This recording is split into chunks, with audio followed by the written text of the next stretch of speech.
With the new patch filled with buffs and nerfs to many characters, the meta is looking entirely different than it was about a month ago. There's a new Rise of Dive, changes to what is the best and worst supports, tanks are completely different, and with DPS there are some that are rising and others that are borderline unplayable. Hi, I'm Coach Mills, your Eternity coach, here to help you get better at Marvel Rivals and understand the game at a higher level. This is my updated analysis on what's happening in the meta in Marvel Rivals.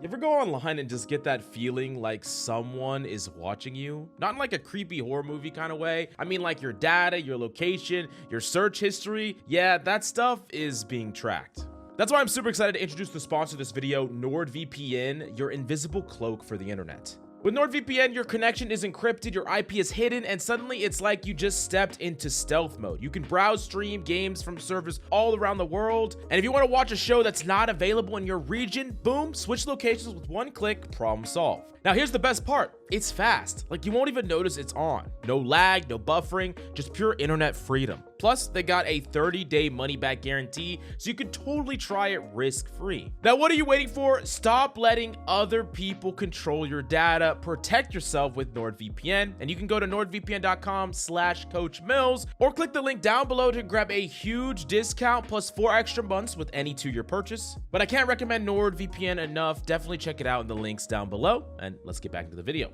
Now, the first thing we have to talk about is the Rise of Dive. There was a lot of buffs to dive characters, and in general, dive or mobility heavy DPS and tanks are becoming stronger, but specifically there are a couple of characters that are really driving this push to a hyper-mobile, hyper-surgical dive composition, and the first one is Venom. Venom received a very massive buff specifically to his ultimate. Now he adds 30% anti-heal over 4 seconds, and this allows Venom to just create a lot of pressure, gain a lot of health, and kill through a lot of defensive ults, either by himself or with the help of his team. There's a lot of plays you can do, like hitting tanks and having focus fire to kill tanks even through defensive ultimates, or you're just gonna be way more consistent at even just killing like a cloak with her bubble. Venom just got a massive power spike in his ultimate, and honestly he was already good before, because Venom is one of the best tanks into triple support, because when you play triple support you typically don't have enough damage to get a Venom out of your backline,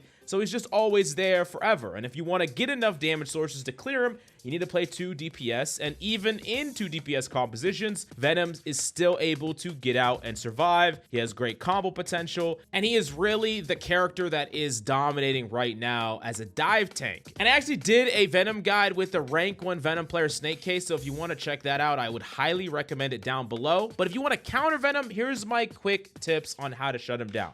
You see no one's locking him in the select screen and you pick ban. Okay, no, joking aside, Venom is going to be a character that can be weak to multiple forms of CC. Like one piece of crowd control is typically not enough, like one Bucky or one Emma or one whatever. But if you combine stuns together, it can be enough to deal with a Venom, right? A Bucky hook into an Emma grab, into a Luna freeze. So if you're any character, look to try to double up on your CC. Like save your piece of CC to use on the Venom right after your teammate does, so that you can kind of create longer periods of time where he's stunned. Another thing to look out for is that Venoms often think they can always get out with easy swing. So if you save a piece of cooldown to use when he's trying to run away, like Invisible Woman is really good at this, where she can pull him backwards. So instead of using your push to push him off you, you're saving it so that you can pull him back in after he uses his grapple. Keep in mind, if he uses his grapple and you cancel it for some reason, whether it's like a Jeff right click or an invisible pull, he's gonna die because he just doesn't have a way to get out anymore. Last up, when Venom is going in after he's already cycled in once or twice, you need to be very careful of his ultimate and conserve cooldowns like bubble cooldowns, Hulk bubble, Magneto bubble, whatever, even cloak fade, to try to deny his one shot, because his one shot's on a 3-second timer for when he grapples onto you. He's gonna press his ult, and there's a lot of ways to mess that up, but you gotta save your cooldowns for those moments, so just keep that in mind. Now, the other big winner in the dive category is actually Daredevil. Even though he does play as a dive brawl hybrid, he's extremely good at diving, and he can definitely play alongside any other dive tank and DPS in the game. And there's a lot of really powerful strengths around Daredevil that is warping the meta for a lot of ranks. And The first thing we got to talk about is the fact that Daredevil is the god of 1v1s. He basically just doesn't lose them. If you ever have a chance to challenge a Daredevil in an isolated situation, don't. Like, his weakness is fighting people together. And if he has to fight a whole bunch of people all together, he can get caught out, he can get marked, he can get messed up. But if he gets to take a isolated duel with you, your chances of beating him are very, very small. He's not really a great character to fight by yourself at all. And that's kind of one of the problems, is that if you press a Daredevil thinking you have an advantage against him, he can turn the tables on you really easily because he has a lot of abilities that allow him to do that. And then he can use that or leverage that and snowball the rest of your team. So you have to be really careful about overcommitting to a Daredevil unless you have perfect understanding of what his cooldown cycle is on. Specifically, his Reflect is his scariest cooldown. It basically makes him extremely hard to kill, and until you have perfect confirmation he doesn't have that, you need to be very disciplined with your ability use, because stunning yourself, freezing yourself, whatever you do, this Daredevil is going to kill you instantly if you make a mistake into that. Now, the other weird thing about Daredevil is he's actually good against dive, or a lot of dive-specific DPS. Characters like Black Panther can get scouted out and hunted by the devil, and specifically, he can relay information to everyone. So he's a character that enables dive and can play dive, but he's also a character that is good against dive at the same time. So then you might be wondering, okay, how do we shut down Daredevil? What are his counters? Well, the first one is just characters like Bucky. Hard CC is still going to be good at dueling Daredevil, and I think Bucky is like one of the few ones that can just like close range, legit fight a Daredevil. As long as you don't mess up into his deflect, you can still beat a Daredevil just straight up. In addition to that, characters that can outrange the devil, he does have limited range from max distance, so this does mean that a Daredevil can get caught out, take some extra damage here and there, and if you can make him use some of his cooldowns early, this is going to be a good thing for you all around. I also do think that Jean is notably pretty good against Daredevil and a little bit better against Daredevil than Hela is, even though Hela is being more favored in the meta right now. If you're looking for a little bit of a hedge against Diddy, then Jean might be the pick for you. Also, tanks that can mark Daredevil are really good against him. So Thor and Hulk are actually pretty good at shutting down a Daredevil because they can catch him out of position, constantly push him away from his team, and Daredevil can't really brawl these characters that favorably, especially if you hit your skill shot on them or you combine it with team pressure. Tanks are just going to have a little bit of an advantage, and if you can mess up Daredevil's cycles, you can force out his cooldowns early. He has to disengage, and then he has to kind of like play passive and brawl for a while until he gets to go back and do what he wants to do. And as long as you just keep him out of your backline, keep him away from your support so he can't just like combo your backline, you can typically just beat him because he just doesn't have any way to poke. So he can brawl and he can dive, or that's it. But if you just want to force him to only brawl you as some of these tanks, you're actually going to win the exchanges over time. Now, I know a lot of players have frustrating experiences up against dive, so here's some of my general tips to shut it down. Number one, tracking. Find where enemies are, look at where they're routing, and communicate it. If an enemy is wrapping right, a Black Panther or whoever it is, your teammates knowing that's the side they're going to come from makes them way more likely to interrupt that person or force out cooldowns before they get on top of you. Like, as an example, the Daredevil that can be right on top of you before he has to use any abilities is going to kill you. But if he had to use grapple, if he had to use his freaking Reflect, these things make it far easier for you to actually duel him when he gets close to you. Also, just CC is going to be great. Mass amounts of crowd control. Remember, one is not enough, but having, like I said, a Bucky, a freaking Emma, maybe a goddamn Thor, maybe like just supports that also have stuns, like a Mantis. Just more CC all used together is going to give dives like a really, really hard time. Hitting your abilities is going to be generally important, of course, but I think more important than that is patience. Having the patience to not panic. Understanding that you're not going to die out of nowhere. They have to hit you with these abilities. So the patience to wait a second, be calm, and then, you know, bait out the deflect or bait out the dash or look for the opportunity to hit the freeze instead of just firing it away off rip, because oftentimes they want to dip one toe in and they want to press you just enough to where you waste an ability, make a mistake, and then they know you can't stop them. So patience. I know this is hard to do. A really big tip I have for you here is spend a day in quick play or on an ult, playing some of these divers, learn their cycles, and you're going to be much better as a support player shutting them down. Now, a cheat code, this is a really, really crazy concept, okay? Don't tell anyone I told you this, but peeling is broken in dive meta. Like, you can just absolutely climb the ranks as like a Bucky if you just spend the game killing people that want to kill your teammates. Like, if the Bucky just stands there and waits for the BP to come in and you kill him when he comes in, you're winning games. Like, that's as simple as it is. I know it seems like too complex for most people to understand, but peeling is super, super great. I think as a DPS player and a tank player, it's one of the easiest things you can do to climb, because there's a lot of dive players that will not swap in the face of nonstop peel, and they'll just lose to you because you're just gifted a free kill. And you got to think about it this way. You're saving the life of your teammate and killing one of your opponents, so you're like up almost 2 lives worth of value, which is really, really great. Now, I'm not saying this as a support or anyone that needs peel. I'm not saying that you should be just yelling at your team to peel for you, because they're probably not. And that's honestly probably why they're in the rank they're at, is because they're unwilling to peel for you. You need to try to be as independent as possible so that you don't need peel. And I know that that seems like I'm giving contradictory advice, but for you, I'm saying be self-sufficient because you can't expect peel. But for DPS, I'm saying help your supports because you can get free value that way. Now, the last way to counter dive if you're really desperate is triple support, and I think triple support is still legitimately good. Ultron is still legitimately good. Mantis is still really, really good. So if all else fails, triple support can be a way to really challenge some of these dive players that only know how to play dive, and you could shut them down that way. Now, there are other massive changes in the meta that are happening, and the first one is the rise of Rocket and the changing of the support meta. So Rocket has nearly a 55% win rate despite over a nearly 35% pick rate. He is being picked a massive amount, and he's dominating a massive amount of games with a really, really high win rate, even in the highest ranks of play. So why is this happening? What's the strengths of Rocket? So first off, his ultimate is now good enough to be used in conjunction alongside or after a ultimate by the enemy. Like before, you could not Rocket ult because the cloak ult would be used to protect the team while they walk up and kill it, or the Luna ult would do the same thing. But now you can find ways to kill through the enemy ult. And really, as a Rocket, your challenge is, can I use this with someone else and kill a defensive ultimate? If the answer is yes, I can, then you can ult in a lot of creative ways. You can ult early, you can ult to create tempo, you can ult to create plays. However, if the answer is no, if you have nothing that can combo with you,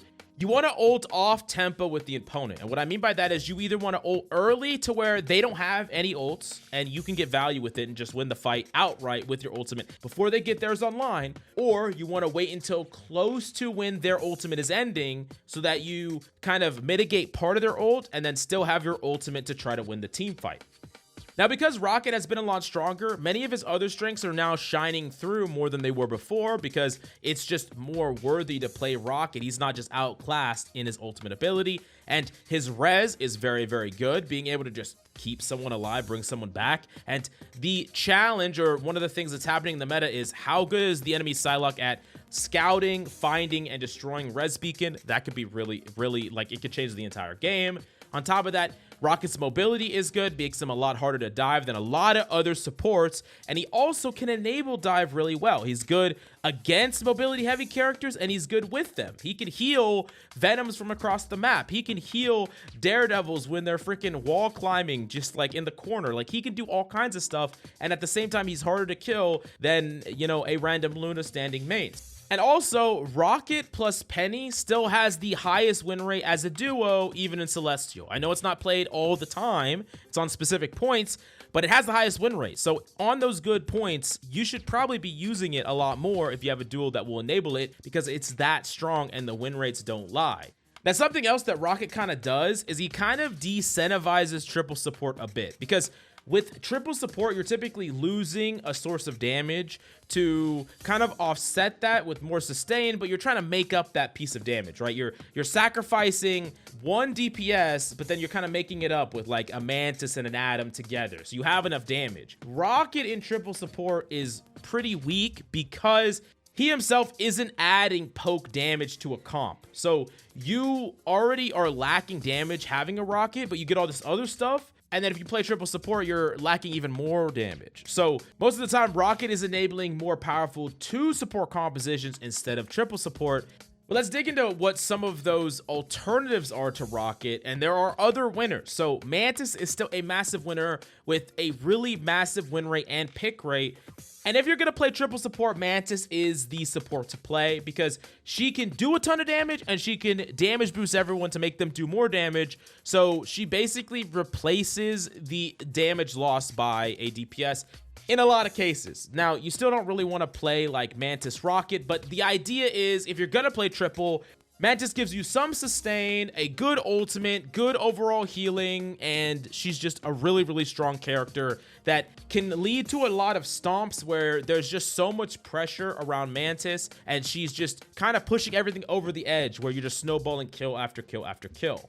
Now, the other big winner is Jeff. Jeff is still really, really strong. And first, the Venom Jeff team up is maybe the most powerful team up in the game, or one of the most powerful team ups. It's extremely strong, extremely broken, and you're probably not going to get to play it much because one of Venom or Jeff is almost always banned. But if they aren't, they're amazing. And another thing that Jeff gets to do is Jeff gets to add damage to a dive, heal a dive, and allows divers to stay in longer. Like if your Daredevil is brawling enemies and he's getting shot across the map by a Jeff, the people he's on is taking damage, he's getting healed, the Jeff is just contributing to that, and the Daredevil just gets to fight for so much longer. It's just like a super pocket that helps with damage. It's crazy. Same thing with Venom. Jeff is so freaking good. And in addition to that, his ultimate can win fights all by itself. He gets to just help in brawls. He gets to help in dives. He's so flexible, and he's also hard to dive. He's one of the hardest characters for Venom to dive because he can mess up his disengagements with his alternate fire boop. The slightly boop will mess up the grapple back. And honestly, one of the best dive backlines you can play, legitimately, is Animal Crossing backline. Jeff plus Rocket, because you have two supports that are hypermobile, that are hard to dive, that can heal people from any position, anywhere, and you just play it with a very mobile composition. And there's a lot of really powerful mobile compositions that we'll talk about in a second when we talk about tanks, where you do not have to play the standard orthodox I'm a frontline mag anymore. There's way more directions to take it, and when you're not playing what we call front to back, or in a straight line where there's a front line, a mid line, and a back line, you're playing kind of all over the place, and you're playing omnidirectional because you're diving in. You want supports that can enable that, like Jeff and like Rocket, as opposed to more straight front to back supports like Luna.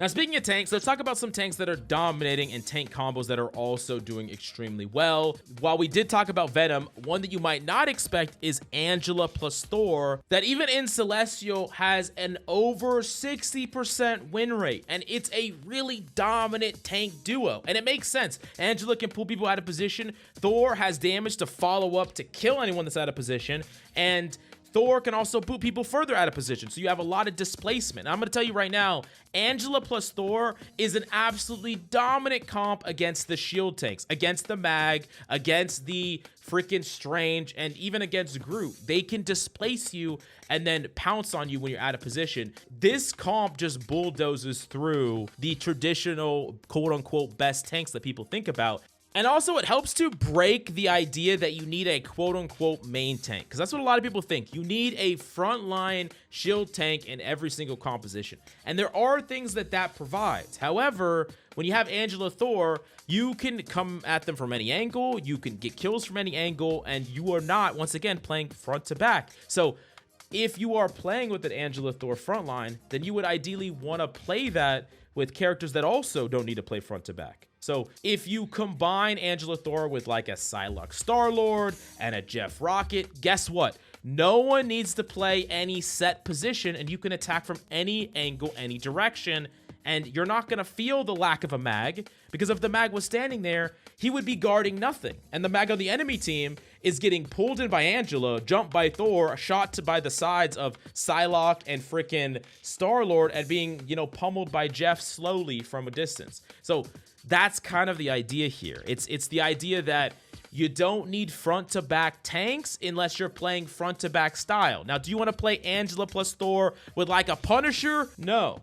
Because the Punisher needs that pressure, that front-to-back nature of a shield in front of him that is holding and controlling the front line that can help enable him. That's how Punisher gets value.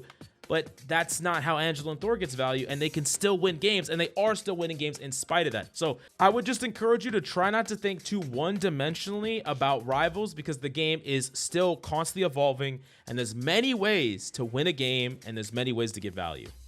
Now, we kind of referenced it, but the next thing I want to talk about is the fall of Magneto. Magneto is definitely a lot worse in this patch than he has been in previous patches, and there's a lot of reasons for that. It's not because Magneto was bad all of a sudden, because I think he's still one of the best tanks you can play if you are playing poke front to back normal style, but he can't brawl, and he's not that good at stopping dives. So when your team is getting jumped in the backline by a Venom Daredevil, you are not really helping all that much. You have one bubble, one CC. You're not really going to stop anything because your shield is doing nothing here. And if the enemy team is brawling and running at you and grabbing you with Angela, then you're the victim as Mag. You're the one that's going to get bullied. You're the one that's going to die. You're not protecting anyone. You can't even protect yourself. So when that happens, there's other characters that are better. Like Strange can play a little better into a brawl. There are other characters like Emma can hold her ground a lot better and actually fight back against a brawl. Magneto has his spots. He has his spots where he's really good. And once again, in a lot of situations, he's still really flexible, and you can still fit him in a lot of hybrid comps, which we see a lot, where it's like you're not truly one thing or another, right? You're playing a Venom Mag, and you're playing like a Bucky Psylocke. You're like partly dive, partly poke. You're just kind of like a hybrid comp. And in those comps, Magneto plays really well because he can do a little bit of everything. But I can't tell you how frustrating it is to see compositions that are like Luna Invis Mag with Star-Lord Psy Venom. And the Star-Lord Psy Venom are constantly jumping something. And the Mag Luna Invis are just all sitting main doing nothing because no one's on the same page. No one's helping each other.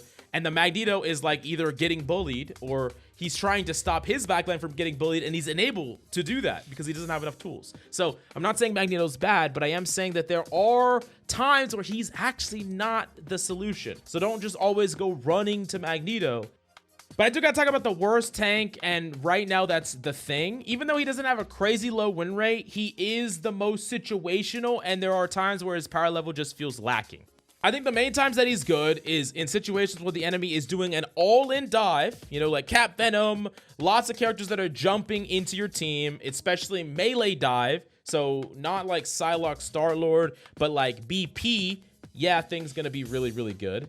And in situations where you feel like you're just getting constantly pulled off the map. Yeah, the Thing is good in those situations. But most of the time, the Thing is gonna be out-brawled. He's gonna get poked out of fights, and he's not going to be able to stop the things that he needs to stop. So the Thing is feeling like he's in the worst situation out of all the tanks. But to be honest with you, all of them are viable in their spots, and I can't say that any of them are bad. I just think out of all of the good tanks, he's probably just the worst. Now, last but certainly not least, we got to talk about the DPS. What DPS are winning? We did reference Daredevil earlier, and Magic is also a massive winner with a really high win rate still as well. And these two are the dominant brawl duelists, and that's the thing to look out for. They are both divers that can be effective outside of the dive. This means that they aren't completely shut out when they can't dive, right? They can brawl if they need to. They can brawl on the front line, and they don't have the big uptime problem that a lot of divers have, like BP, for instance, where when he's not actively killing everything, he's just kind of setting up and sitting around. These characters don't have that amount of problems, and Daredevil also gets to offset a lot of it because he gets information that he can relay to his team that is like constant value. Now, another DPS that's really winning is Bucky, of course. Now, once again, Bucky does need a front line. Playing Bucky with a whole bunch of mobility-heavy tanks or untraditional tanks is going to be kind of hard. You really want to have that front line, Emma, Magneto, Strange, someone that can play in front of you that kind of creates some separation between a lot of spam, can allow you to kind of group up and condense your team so you have control over that space. Bucky is really good, but he's not going to solve all your problems. Multiple dive characters, it's going to be hard for you to solo interact with all of them. If you're wasting all your cooldowns on Venom, you're not able to use it on Daredevil or Magic or whoever. And in addition to those things, Bucky still loses the long distance duel against characters like Hela and Jean. And I would say that Psylocke is a fairly skill-based matchup, and a lot of Bucky players are running to Bucky without really learning how to get good with him. I highly recommend checking out my Bucky Advanced Guide if you want to be able to carry on Bucky and not just run away to him to try to solve your problems, but Bucky undoubtedly still has the tools to be reasonable in this meta. Psylocke is still dominant. Her ultimate is very powerful, capable of killing through defensive ults, and she plays a similar role as Star-Lord, where they can play these off-angling DPS that can dive, that can poke, that can fight from different positions and different angles. But Psylocke right now definitely is a little bit of a step above Star-Lord overall, but they're still very good, and they're also strung together. Now, Hela and Jean are both still really, really good. Hela is winning right now in the head-to-head, but I think a lot of people are sleeping on Jean far too much because Jean's ultimate is still better overall. She has a really, really good stun, and she still gets to fight longer because she gets healing over time throughout a fight, so she gets more sustain. They're both really, really strong, but Namor Hela specifically is a very, very good duo. That anti-heal on Namor's combo and Hela just being all around great, it just makes the duo really deadly, and it means that Hela's gonna get banned quite a bit. But don't feel bad about running to Jean, because I think Jean is legitimately still very good, and like I said, more of a hedge against some more dive matchups, and a little bit of a better Daredevil matchup too.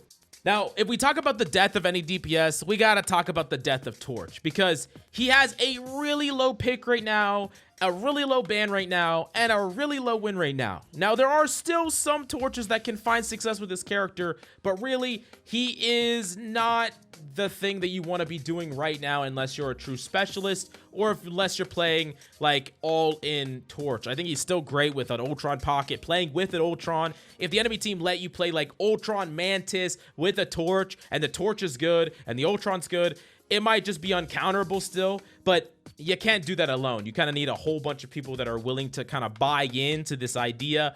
But it's still really, really good. It's just hard to set that up. And playing Torch in duo support compositions, I think it's rather weak comparatively to a lot of other things you could run.